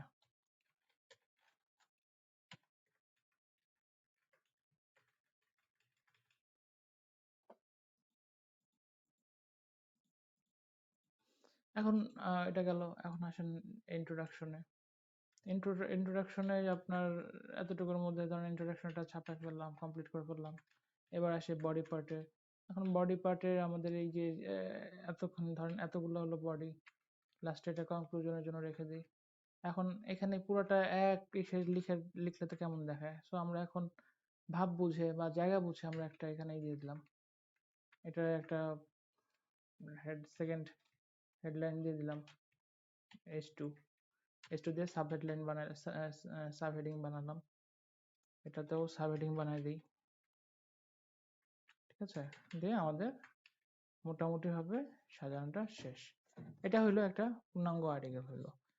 আমরা যখন কন্টেন্ট লিখি বা আমরা যখন ধরেন সাপোজ আমি একটা উদাহরণ দিছিলাম, সেটা হচ্ছে আপনারা যখন রান্না করেন, আমি রান্নার বিষয়টা বলতেছি কারণ এখানে ম্যাক্সিমাম ফিমেল ক্যান্ডিডেট। যখন ছেলেরাও রান্না করে, বাই দ্য ওয়ে, রান্না যখন করি আমরা তখন কি করি? মানে যখন রান্না করেন তখন আগে মশলাগুলো আগে একত্রিত করে নেই না? যে একটা মাংস রান্না করার সময় আমাদের এই মশলা, বা বিরিয়ানি রান্না করার সময় এই মশলাগুলো লাগবে, এই মশলাগুলো আমরা আলাদা আলাদা করে রাখি, তারপর আমরা রান্না করতে নামি, তাই না? সো আমরা যখন আর্টিকেলের বিষয়বস্তুগুলোকে খুঁজবো বা কন্টেন্টের টপিকগুলারে আমরা খুঁজবো বা বের করব, বের করার পর ধরেন রেডি করলাম, রিরাইট করলাম, ওটাকে কপি স্কেপে পাস করালাম এবং ওইটাকে কি করলাম, প্লাগরিজম চেক টেক করলাম, করে পাস করে রেডি করে রাখলাম। এখন এটাকে তো সাজাইতে হবে। সাজানোর জন্য কি করব? সাজানোর সময় কি করব? সাজানোর আগে যে সাব হেডিং গুলা, বডিতে যে সাব হেডিং গুলা ব্যবহার করতে হবে, এই সাব হেডিং গুলো আগে সিলেকশন করে নিতে হবে বা আগে রেডি করে নিতে হবে যে আমার এই কয়টা প্যারাগ্রাফ হবে, এই কয়টা প্যারাগ্রাফে আমি এই কয়টা সাব হেডিং ব্যবহার করব, সাব হেডিং গুলা কি কি টপিকে হবে, সেই জিনিসগুলো আপনি আগে সাজায় নেবেন। যেমন আজকে আমি আপনাদেরকে যে হোমওয়ার্ক দিব সেটা দিব হচ্ছে আমেরিকার একটা স্পোর্টস এর উপর, স্পোর্টস এর একটা কিছু টিমের উপর, প্রত্যেককে ইন্ডিভিজুয়াল টিম দিয়ে দিব আমি। এই টিমের উপর আপনারা হাতে 2 দিন সময় আছে, 2 দিনের মধ্যে 1 দিন সময় করে মানে কিছুটা সময় বের করে রিসার্চ করবেন। ওই টিমের উপর রিসার্চ করে আপনারা একটা আর্টিকেল লিখবেন। লিখে ওটা শনিবারে যেটা জমা দিবেন। এখন ওখানে আপনার কি কি থাকবে? ধরেন এবার যেমন কোপা আমেরিকা খেলা হইতেছে, খেলার মধ্যে আর্জেন্টিনা ব্রাজিল অনেকেই করছে। এখন ব্রাজিল, সাপোজ আপনি ব্রাজিল নিয়ে লিখতেছেন, এখন ব্রাজিলের প্লেয়ার কে কে আছে, বা কারা কারা ইনজুর্ড হয়েছে, কারা কারা খেলতে পারে নাই, এগুলা নিয়ে আপনি টপিক সাজাচ্ছেন। বা আপনি লিখলেন যে ব্রাজিলের বর্তমান কি, মানে টিমের অবস্থা কি, বা র্যাঙ্কিং কেমন আছে ব্রাজিলের। সো এরকম এই টপিকগুলারে আপনি যখন পড়বেন, পড়তে পড়তে ওটার মধ্যে আপনি বুঝে যাবেন টিমের ড্রাফটিং এ কারা কারা ছিল, বা কাদের কাদের কল করা হয়েছে, কারা কারা খেলতেছে। তো এই জিনিসগুলো আপনারা কিন্তু যখন টপিকটা নিয়ে একটু রিসার্চ করবেন তখন কিন্তু আপনারা বুঝতে পারবেন। আমি কি বুঝাইতে পারছি বিষয়টা লাস্টের?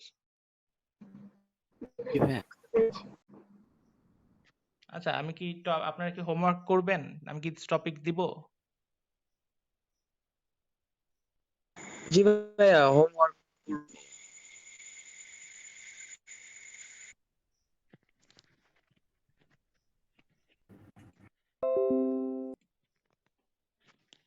Alright, wait.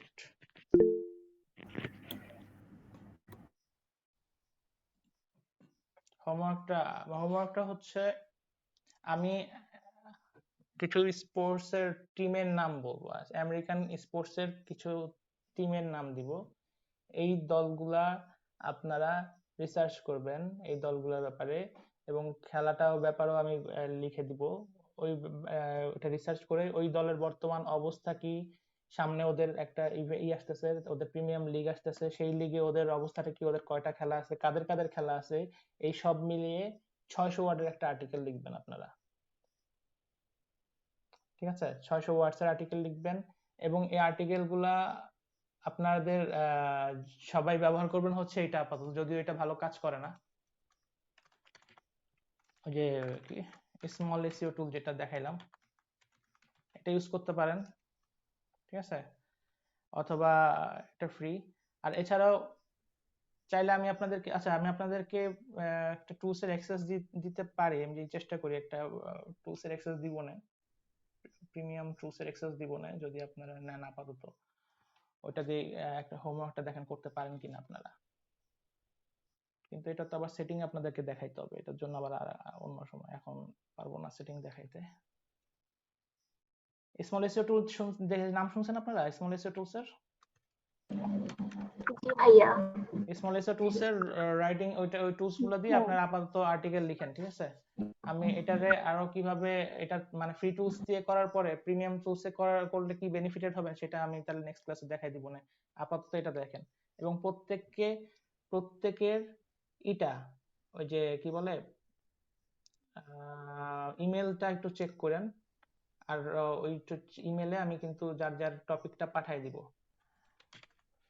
ফেসবুকে আবির ভাই, আপনি একটা কষ্ট করে আমাকে একটু হেল্প করেন, সেটা হচ্ছে আপনি একটা মেসেঞ্জার গ্রুপ ক্রিয়েট করেন আজকে। ঠিক আছে, করে আপনি জাস্ট জি ভাই। আমাকে একটু অ্যাডমিন বানাই দিয়েন। বাকিটা আমি জি দেখে নিব। জি ঠিক আছে, জি ভাই, মেসেঞ্জার এখনই গ্রুপটা বানাচ্ছি। এই করে দিয়েন। আর হচ্ছে চেষ্টা করেন একটু রেগুলার ক্লাস করার। আমি হোমওয়ার্ক যেটা দিবেন এটার জন্য কি small S actually small SEO tools না টুল এটা সামান্য, লাগবে? হ্যাঁ স্মল এসইও টুলসটা আপনার এটা ফ্রি টুলস। হ্যাঁ, অ্যাকচুয়ালি এটাতে আপনার যেমন আজকে দেখলেন আমি একটা রিরাইট করলাম, রিরাইট করার পরে কিন্তু এটার প্লাগিয়ারিজমে, কপি স্কেপে কিন্তু সবই ধরা পড়ছে। কোনো কিছু আপনি নর্মাল প্লাগিয়ারিজমে কিন্তু এগুলো ধরা পড়বে না। কপি হ্যাঁ, আপনি কপি স্কেপে দিছি, কপি স্কেপে কিন্তু সব ধরা পড়ছে, মানে সম্পূর্ণ কন্টেন্টটাই যে কপি করা সেটা কিন্তু ধরা পড়ছে। সো এগুলা মানে প্রিমিয়াম টুলস ছাড়া আপনি বায়ারের কাজ আপনি ডেলিভারি দিতে পারবেন না। এটা হলো প্রথম কথা, এবং এটা হলো আমাদের একটা লেকিংস। আর একমাত্র সেকেন্ড ওয়ে আছে, আপনি যদি নিজে আর্টিকেল তৈরি করেন, আপনি যদি ইংলিশে খুব ভালো হন, দক্ষ হন, তাহলে এটা আমি সবচেয়ে বেশি রেকমেন্ড করি যে আপনারা নিজের যে কোনো আর্টিকেলকে রিফ্রেশ করে আর্টিকেলটা তৈরি করেন, এটা সবচেয়ে বেটার। আর যখন এটা তো চোরাই বুদ্ধি যে আর্টিকেল রিরাইট করে, এটা চুরি করা।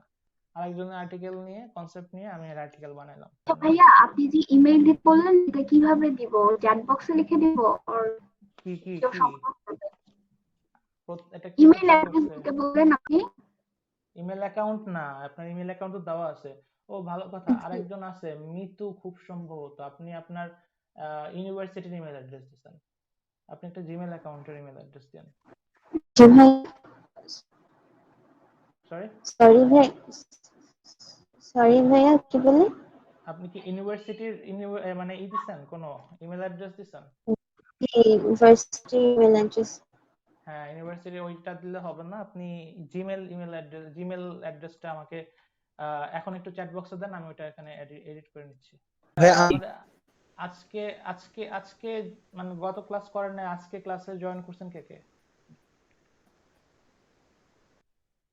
ভাই আমি আমি আসলে মিস করে ফেলছিলাম এর আগে প্রথমটা। আচ্ছা, আবির ভাই তাহলে এই লিংকটা তো একটু ফিল আপ করে দিন। জি ভাইয়া মিদে মামা আজকে জয়েন দিতে পারে নাই, নেট প্রবলেম। বলো ভাইয়া বুঝি নাই। একটু মৃদা মাহিমা আজকে জয়েন দিতে পারে নাই নেট প্রবলেমের জন্য। আচ্ছা, আপনি কি লাস্ট ক্লাসে ছিলেন সাব্বির ভাই? হ্যাঁ জি ভাই ছিলাম। আচ্ছা, খালি আবির ভাই আসছে আজকে, একটু এটা করে দেন। আচ্ছা, আজকে ক্লাসটার আপনারা একটু এই ফাঁকে, আমরা এই কাজগুলো করতে থাকি, আপনারা এই ফাঁকে একটু যে টপিকটা যে লিখছেন একটু দেখেন, দেখে আপনি দেখেন কোথাও কনফিউশন আছে ভাইয়া কিনা। নেক্সট ক্লাস থেকে কি কারো জয়েন করার সুযোগ আছে? ভাইয়া মাঝখানে জয়েন করলে অ্যাকচুয়ালি তার জন্য সমস্যা, আমার জন্য সমস্যা, আমরা নতুন একটা ব্যাচের রেজিস্ট্রেশন করাচ্ছি, তো এটাতে করতে পারেন। ও আচ্ছা আচ্ছা। ভাইয়া যদি 2টা ক্লাস ধরে আমি তাকে বুঝিয়ে দেই, বুঝি নাই, ঠিক আছে। মানে ধরেন এই 2টা ক্লাস তো হয়েছে না, ওই 2টা হুম, ক্লাসের ম্যাটেরিয়াল গুলো যদি মানে যে যাকে জয়েন করাতে চাচ্ছি তাকে যদি প্রোভাইড করি। পড়ান, যদি সমস্যা নাই। আচ্ছা ভাইয়া, ঠিক আছে, ওকে। আর একটু কাইন্ডলি আপনারা একটু অন টাইমে থাকার চেষ্টা করেন, ঠিক আছে? আজকে না হয় আমার উপকার হয়েছে, আমার প্রতিদিন এই উপকারের দরকার নেই। হ্যাঁ, এই উপকার আমার প্রতিদিন দরকার হবে না। আপনারা একটু জি ভাইয়া। 10টায় ক্লাস, আমাদের শারমিন আপু আজকে আসতে আসতে হচ্ছে আমাদেরকে আগে দিতে আসছে। হ্যাঁ, আসছেন, খাওয়া দাওয়া শেষে এবার আমি আগে দিয়ে আসছি। ভাইয়া আমার মনে ছিল, আমি ভুলে গেছিলাম, শুইতে তো আসলে মনে হয়েছে। হ্যাঁ, ভাই আমার আমাদের টাইমটা মানে ডেইলি মানে সপ্তাহে 3টা ক্লাস না, আপনি ফিক্সড একটা টাইম বলে দিলে আমার খেয়াল থাকবে। 3টা ক্লাসই তো ফিক্স টাইমই তো, 10টা থেকে 12টা রাতের টাইমে, শনি সোমবার। ও, শনি সোমবার না? জি হ্যাঁ, ভাই, আচ্ছা ঠিক আছে।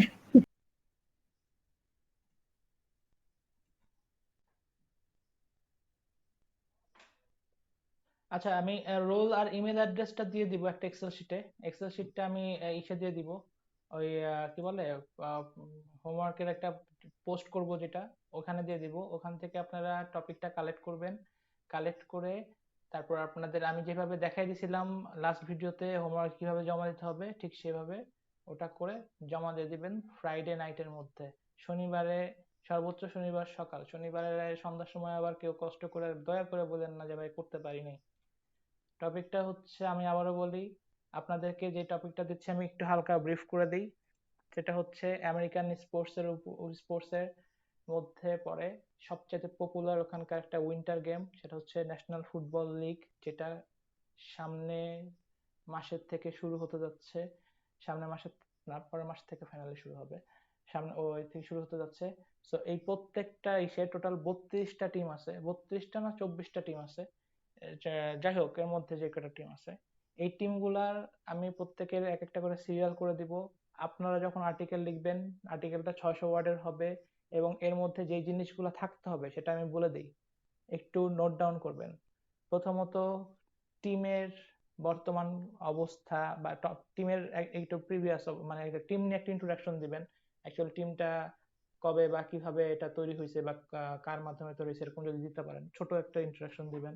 এই টিমটার বর্তমান মানে কয়বার চ্যাম্পিয়ন হয়েছিল কিনা আদৌ, বা কবে কবে চ্যাম্পিয়ন হয়েছিল সেই বিষয়টা টানবেন।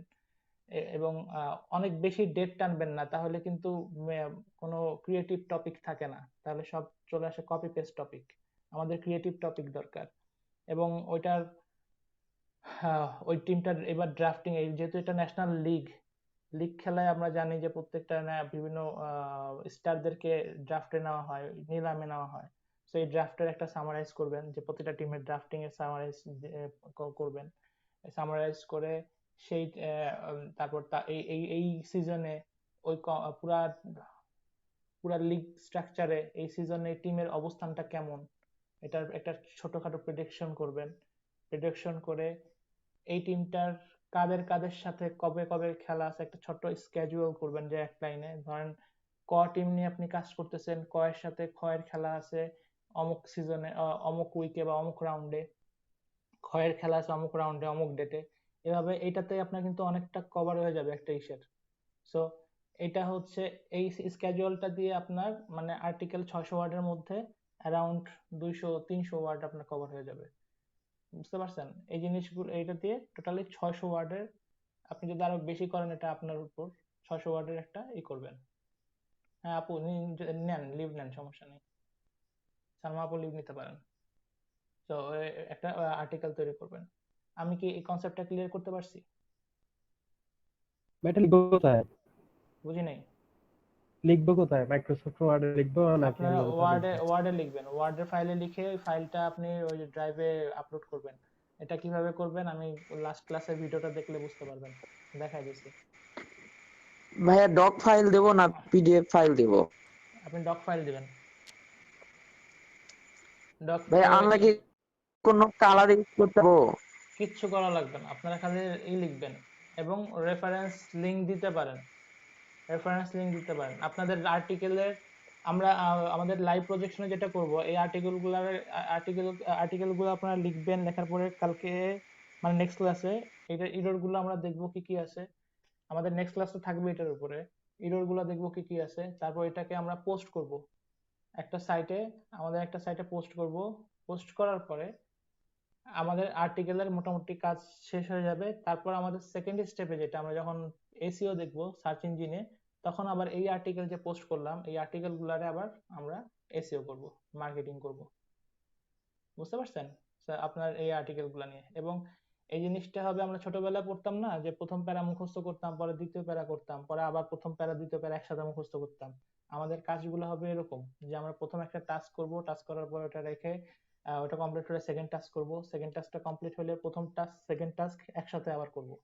এগুলো কিন্তু আপনার আস্তে আস্তে হোমওয়ার্কটা একটু বাড়বে যদি করতে চান, মানে তাহলে এভাবে করতে হবে আর কি।